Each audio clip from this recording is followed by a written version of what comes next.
आप सोच रहे होंगे कि मैं क्या कर रहा हूं। मैं युद्ध की तैयारी कर रहा हूं। वही युद्ध जो ज्वालामुखी की भांति कभी भी फट सकता है।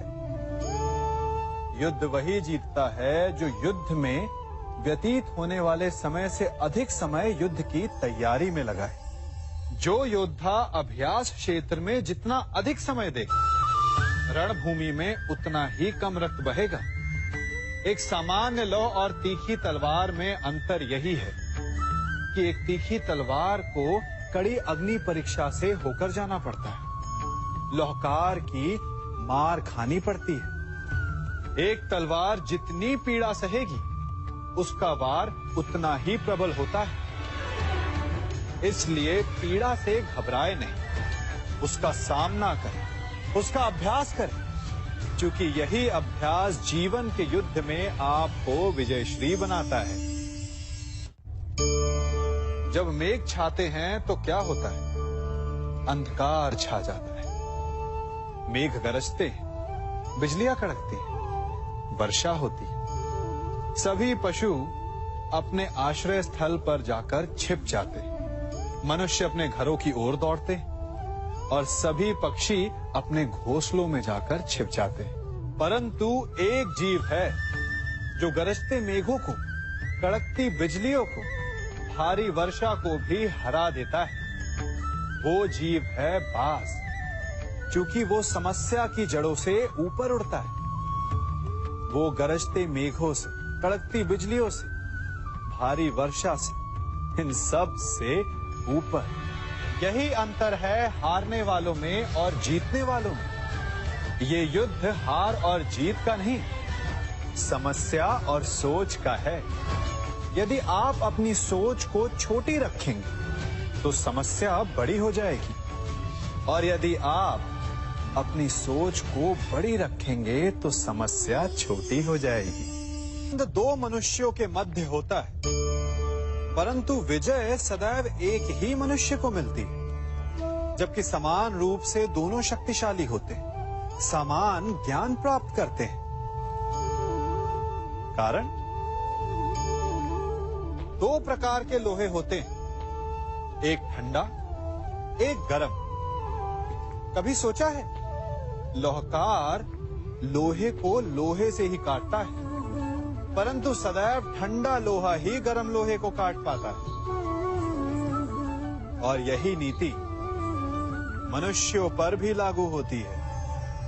जब युद्ध होता है तो जिसके मन में ईर्ष्या होती है, जलन होती है, आक्रोश होता है, वो गर्म लोहे के समान।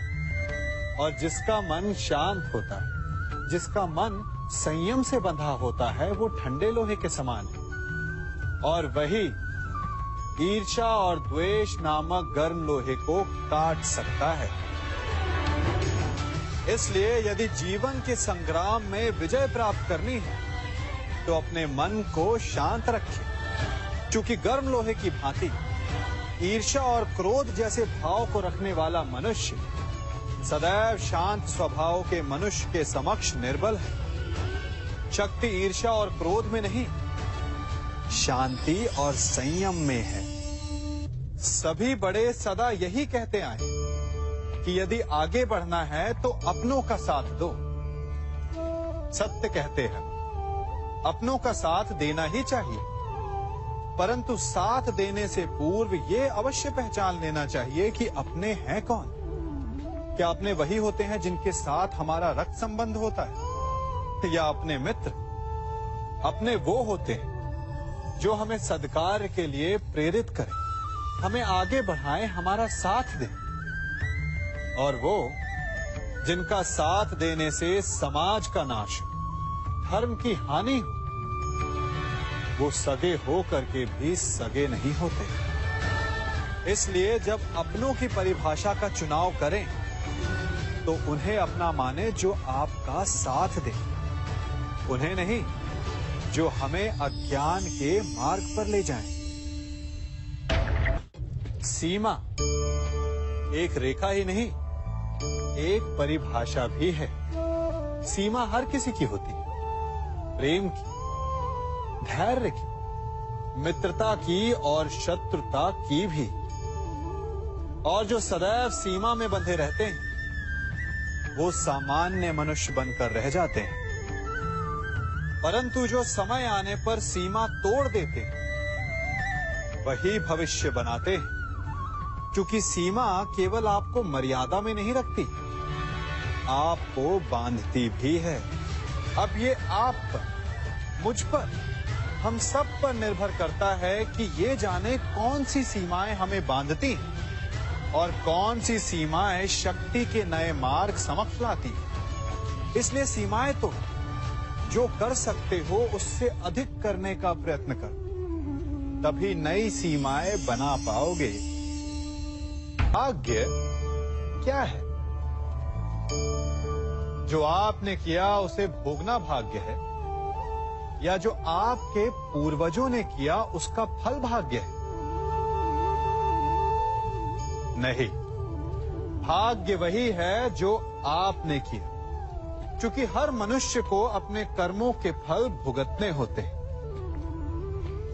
इसलिए यदि जीवन में कुछ भी करें तो उस पर अपनी दृष्टि अवश्य रखें, क्योंकि आपके एक कर्म का फल आपका भविष्य बदल सकता है।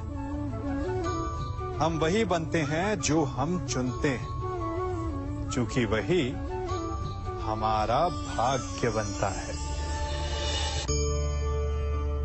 मनुष्य सुंदरता से आकर्षित होता है, उससे प्रेम करता है और असुंदर को देता है। ऐसा होता है ना?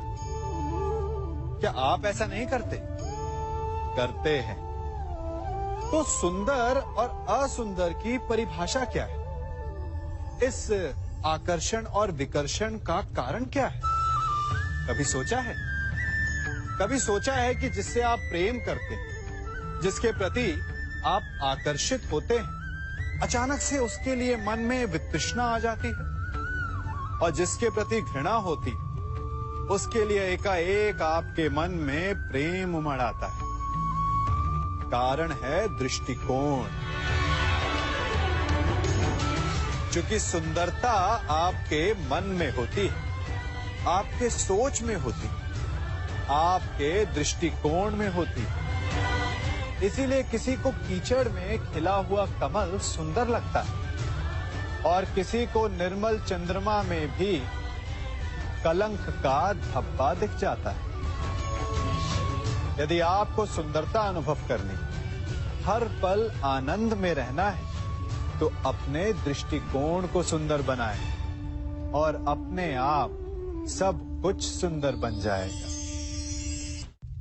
हम अपनी सोच और संसार की मान्यता के अनुसार अपने विचार बनाते हैं। जैसे सत्य कहना धर्म है, असत्य कहना पाप, सहनशीलता धर्म है और क्रोध करना अधर्म, उपकार करना, जीवों पर दया करना धर्म है और निष्ठुर होना अधर्म। परंतु क्या यही सत्य है? क्या कभी कभी परिस्थितियां इन आवेशों को उल्टा नहीं कर देती? करती है। यदि इस संसार में कुछ धर्म है, कुछ पुण्य है, कुछ महान है, तो परिस्थिति के अनुसार चलना। जटायु स्मरण है आप सबको, वो जिन्होंने रावण पर क्रोध किया था, उस पर आक्रमण किया था। उस समय जटायु का क्रोध पाप नहीं था, धर्म था। इसीलिए अंत में उन्हें भगवान राम की गोद मिली। और कुछ ऐसे भी होते हैं जो धर्म को सहनशीलता समझकर हर अन्याय को सहते हैं और अंत में वो बाणों की शैया पाते हैं। यदि कोई पशु या व्यक्ति अकारण आक्रमण करके किसी निर्दोष के प्राण लेने की चेष्टा करे, तो उसके रक्षा हेतु उसका वध कर देना पाप नहीं, समय की मांग है। क्योंकि आक्रमण भी आत्मरक्षण ही है। यदि किसी दुष्ट की सहायता करने से सामान्य मनुष्य को कष्ट पहुंचे, पीड़ा पहुंचे, तो उसे सहायता ना देना ही धर्म है। अकारण क्रोध अस्वीकार्य है, परंतु यदि क्रोध से कुछ शुभ हो, पाप बाहुभीत हो, तो क्रोध और दंड भी धर्म ही है। संसार का सबसे बड़ा पाप क्या है? असत्य बोलना, हत्या कर देना, चोरी करना या किसी का अपमान करना। संसार का सबसे बड़ा पाप है किसी निर्बल को सताना, और संसार का सबसे बड़ा दंड भी उस निर्बल के मुख से निकली हाय है। आप देख रहे हैं मैं क्या कर रहा हूं? मैं लौह पिघला रहा हूं, और ये लौह पिघलता है इस चमड़ी की बनी धूनकी से निकली हवा से। तनिक सोचिए, एक मृत पशु की खाल से बनी धूनकी इतने कठोर लोहे को भस्म कर सकती। ठीक उसी प्रकार आप चाहे जितने भी शक्तिशाली क्यों ना हो, यदि आपने किसी निर्दोष, किसी निर्बल को सताया, तो उसके मन से निकली हाय और उसका श्राप आपके जीवन को भस्म कर सकता है। स्वर्ण, सज्जन पुरुष और परोपकारी मनुष्यों की गति एक समान होती है। यदि स्वर्ण टूट जाए तो उसे गर्म करो, ताप दो, पिघल कर वो फिर से जुड़ जाता है। ठीक उसी प्रकार मतभेद होने के पश्चात भी एक सज्जन पुरुष और महान पुरुष फिर से मित्र बन जाते हैं। परंतु दुर्जन दुष्ट माटी से बने लोग उस पके हुए मटके के समान होते हैं कि जिनमें यदि एक बार दरार आ जाए तो वो स्वयं ही स्वयं का सर्वनाश कर लेते हैं। इसलिए मित्रता केवल सज्जनों से ही करें ताकि मतभेद ना हो। दुष्टों का समूह अपना नाश स्वयं ही कर लेता है। यदि कोयले की खान में जाओ तो चाहे जितनी भी सावधानी बरतो, अपने वस्त्रों पर कालिख लग ही जाती है। इसलिए दुष्ट मित्रों से सावधान। सज्जन शत्रु प्रत्येक परिस्थिति में श्रेष्ठ है। प्रत्येक मनुष्य सफलता पाने के लिए कार्य करता है। कुछ सफल होते हैं, कुछ नहीं होते, और जो सफल नहीं होते वो सदा अपनी असफलता का कारण या तो अपनी परिस्थितियों को बताते हैं या अपने सहयोगियों को दोषी ठहराते हैं। परंतु क्या वास्तविकता में ऐसा ही होता है? क्या कोई परिस्थिति या कोई व्यक्ति किसी की असफलता का कारण बन सकते हैं? उत्तर हाँ भी है और ना भी। कैसे? आप इस तितली को देख रहे हैं? आपने एक मक्खी को भी देखा होगा। प्रकृति ने दोनों को समान गुण दिए हैं रस पान करने का। एक तितली फूलों पर जाकर उसका रस लेती और इस अवस्था में नए फूल खिलने की व्यवस्था भी करती है, और मक्खी घाव पर बैठती है, घाव को सड़ाती है और रोग भी फैलाती है। यदि इसमें किसी बात का अंतर है तो केवल सोच का। यदि आप उचित मार्ग चुनेंगे तो आपको सफलता मिलेगी, आप में उत्साह बढ़ेगा, और यदि आप अनुचित मार्ग चुनेंगे तो आपको असफलता मिलेगी, निराशा मिलेगी। अब उचित मार्ग चुनना है या अनुचित मार्ग, ये निर्णय तो आप पर निर्भर करता है। मनुष्य सदा भला बुरा, खरा खोटा, सत्य असत्य की बातें करता है। सत्य को अच्छा मानता है और असत्य को बुरा।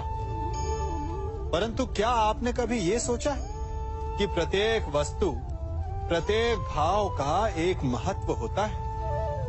दोनों ही एक दूसरे के पूरक होते हैं। यदि काला रंग नहीं होगा तो क्या श्वेत रंग की आभा का अनुभव होगा? यदि असत्य नहीं होगा तो क्या सत्य के महत्ता का ज्ञान होगा? यदि बुरा नहीं होगा तो क्या भले पर आपको विश्वास होगा? कुछ महत्वपूर्ण है तो दोनों के मध्य का संतुलन। बुरी से बुरी वस्तु, समय या भाव, कोई ना कोई स्वयं में शुभ छिपाए रखती है। कभी काले गरजते मेघों को देखा है? उसके किनारे भी एक स्वर्णिम आभा होती है। उसी प्रकार यदि आपके जीवन में बुरा समय आए तो आपको अपने सच्चे मित्रों की पहचान हो जाती है। तो बुरे समय में निराश ना हो, उसमें भी कुछ शुभ खोजने का प्रयास करें और धीरे धीरे सब कुछ आपके जीवन में स्वतः शुभ हो जाएगा। संसार में सबसे महत्वपूर्ण क्या है? दृष्टि या दृष्टिकोण, समझ या सोच? सामान्यतः मनुष्य की दृष्टि और सोच में अधिकतर वो वस्तु, वो घटनाएं, वो भाव श्रेष्ठ हैं जो हमें आनंद दे, और जो हमें आनंद नहीं देते उन्हें हम दुखदाई मान लेते हैं। परंतु दृष्टिकोण और सोच को यदि एक भिन्न कोण से देखें तो परिस्थितियां भिन्न सिद्ध हो सकती हैं। जिस प्रकार भीषण गर्मी हमें सुहाती नहीं, परंतु वही गर्मी सागर और नदियों के जल को वाष्पित करती है और हमें मनोरम वर्षा का आनंद देती है, उसी प्रकार भीषण परिश्रम के पश्चात हमें सफलता मिलती है। वर्षा के पश्चात हमें हमारा लक्ष्य मिलता है। तो सदा स्मरण रखिएगा कि दुख और पीड़ा से भागे नहीं, क्योंकि यही भविष्य में आने वाले सुख का मूल है। जब भी आपने यात्रा की होगी तो अवश्य अपने मार्ग के आसपास कुछ रिक्त स्थान देखे होंगे, कुछ खेत देखे होंगे, कोई ना कोई भूमि का टुकड़ा अवश्य देखा होगा। कुछ स्थान ऐसे होते हैं जहां पेड़ लगे होते हैं, जहां माली बड़े प्रेम से उन्हें बोता है, उन्हें सींचता है। और कुछ स्थान ऐसे भी होते हैं जहां बिना माली के खरपतवार उग जाते हैं, कुछ अन्य पौधे उग जाते हैं। माली द्वारा उगाए वृक्ष हमें ठंडी छाया देते हैं, हमें फल देते हैं, ईंधन के लिए लकड़ियां देते हैं। और बिना परिश्रम के उपजित खरपतवार यदि कुछ करते हैं तो ये कि वो भूमि को बंजर बनाते हैं। हमारा मन भी रिक्त भूमि की भांति होता है। यदि अपने परिश्रम से उसमें सुविचारों के बीज डालोगे तो फलदायक विचार उपजेंगे, और यदि उसे रिक्त छोड़ दिया तो खरपतवार की भांति अनुपयोगी विचार आपके मन को अपना घर बना लेंगे, आपके मन को मैला कर देंगे, उसे बंजर कर देंगे। अब निर्णय आपका है कि आपको सुविचार देने वाला मन चाहिए या कुंठा देने वाला। जल प्रकृति को इस संसार की सबसे अनूठी देन है। वो महासागर में भी मिलता है और मीठे तालाब में भी, वो पवित्र गंगा में भी होता है और दुर्गंध आती नाली में भी। हम तालाब और नदी को सम्मान इसलिए देते हैं क्योंकि उसका मीठा जल हमारी प्यास बुझाता है। परंतु सागर का जल पीने योग्य नहीं होता, इसीलिए कभी कभी हम उसे उतना महत्व नहीं देते और नाली के जल को हम हे दृष्टि से देखते हैं। तो क्या ये उचित है? हमारे संबंध भी इसी जल की भांति होते हैं। जिस संबंध से हमें लाभ ना हो उससे हम दूर हो जाते हैं। कभी ईर्ष्या के कारण, कभी अहंकार के कारण उस संबंध को तोड़ देते हैं। तो क्या संबंध को तोड़ देना उचित है? तनिक विचार कीजिए। माना कि सागर का जल फसल नहीं दे सकता, परंतु मोती तो देता है। माना कि नाली का गंदा जल हमें किसी भी कार्य के लिए उपयुक्त ना लगे, परंतु वो भी कहीं लगी अग्नि को बुझा सकता है। ठीक इसी प्रकार प्रत्येक संबंध कहीं ना कहीं किसी न किसी परिस्थिति में उपयोगी हो सकता है।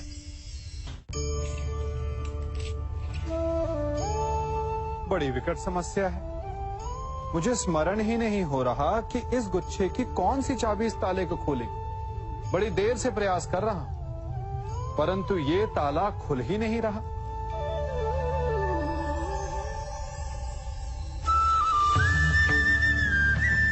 ऐसी परिस्थिति में आप क्या करेंगे? अधिकतर लोग ऐसी परिस्थिति में अपनी आशा खो बैठते हैं। उन्हें लगता है कि चाबी खो गई। वो तिलमिला जाते हैं, क्रोधित हो उठते हैं। परंतु उस समय धैर्य रखें तो गुच्छे की अंतिम चाबी ताला खोल सकती है। कुल्हाड़ी का अंतिम प्रहार वृक्ष को काट के गिरा देता है, परंतु क्या सत्य में कुल्हाड़ी का अंतिम प्रहार वृक्ष को काट के गिरा देता है? आपको आपका लक्ष्य दिला देता है? नहीं। आपका निरंतर प्रयत्न ही आपको सफलता दिलाता है। जब आपका मन निराश हो तो अपने कार्य में दुगनी उत्साह से जुट जाइए, क्योंकि अनावरत बहता जल ही कठोर चट्टान को काट सकता है। सफलता का मूल है परिश्रम, प्रयास और आशा। मनुष्य का जीवन ऋतुओं के समान होता है। आज ग्रीष्म तो कल वर्षा, परसों शीत। तनिक संकट आया तो हम संयम खो बैठते हैं। तनिक ऋतु बदली तो हम अधीर हो जाते हैं। अपने आक्रोश में, अपने क्रोध में हम उनसे ही संबंध बिगाड़ लेते हैं जो हमारे अपने होते हैं। क्यों ऐसा होता है ना? हमें लगता है कि हमारे अपने हैं, फिर से मना लेंगे। परंतु स्मरण रखिए, सदा ऐसा करना संभव नहीं होता। सागर की उछलती लहरों को तट सहता है, और यदि तट ही टूट जाए तो बाढ़ आ जाती। हमारे संबंध भी दूध की भांति होते हैं। दूध तपकर उबल सकता है, परंतु यदि उसमें खटास आ जाए तो वो फट भी जाते हैं। और फटे दूध को चाहे जितना मत लो, उसमें से माखन नहीं निकलेगा। इसीलिए अपने संबंधों को संभल कर निभाना चाहिए। मनुष्य की सबसे बड़ी दुर्बलता क्या होती है? सोचिए। धन, प्रेम, अहंकार। मनुष्य की सबसे बड़ी दुर्बलता होती है उसके रहस्य। चाहे आप कितने भी शक्तिशाली क्यों ना हो, कितने भी प्रबल क्यों ना हो, परंतु उसके रहस्य उसके नाश की चाबी होती है। इसलिए यदि प्रबल रहना है, शक्तिशाली रहना है, समर्थ रहना है, तो अपने रहस्य को किसी को भी ना बताएं, ना मित्र को और ना ही शत्रु को, क्योंकि समय पड़ने पर कब कौन शत्रु हो जाए ऐसा कहना संभव नहीं। विभीषण को रावण के अमृत कुंड का ज्ञात था, इसीलिए प्रभु श्री राम रावण का वध करने में सफल हो सके। इसलिए उचित यही है कि आप अपने रहस्य को स्वयं तक ही सीमित रखें। मनुष्य का मन बड़ा विचित्र होता है। कल्पना में ही विकास करता है, संपन्न भविष्य का स्वप्न देखता है, और कल्पना में ही जो नहीं हुआ उससे भय खाता है। और यही भय मनुष्य का सबसे बड़ा शत्रु है। हमारे भविष्य के मार्ग में, हमारे आनंद के मार्ग में सबसे बड़ी बाधा है। अब आप लोग मुझसे पूछेंगे कि इसका तोड़ क्या है, भय से मुक्ति कैसी पाई जाए? तो ये प्रश्न आप स्वयं से पूछिए। तनिक सोचिए, जब आप एक सुंदर भविष्य की कामना करते हैं तो उसे पाने के लिए आप परिश्रम करते हैं ना? ठीक उसी प्रकार भय से मुक्ति पाने के लिए आप उससे लड़ जाएं। और उसका निवारण आपको स्वतः ही मिल जाएगा। इसलिए जब भी भय आपको सताए तो उससे भागे नहीं, उससे घबराए नहीं, क्योंकि भय का काम ही होता है आपको भयभीत करना। इसलिए जब भी भय आप पर आक्रमण करे तो आप भी उस पर पहले ही आक्रमण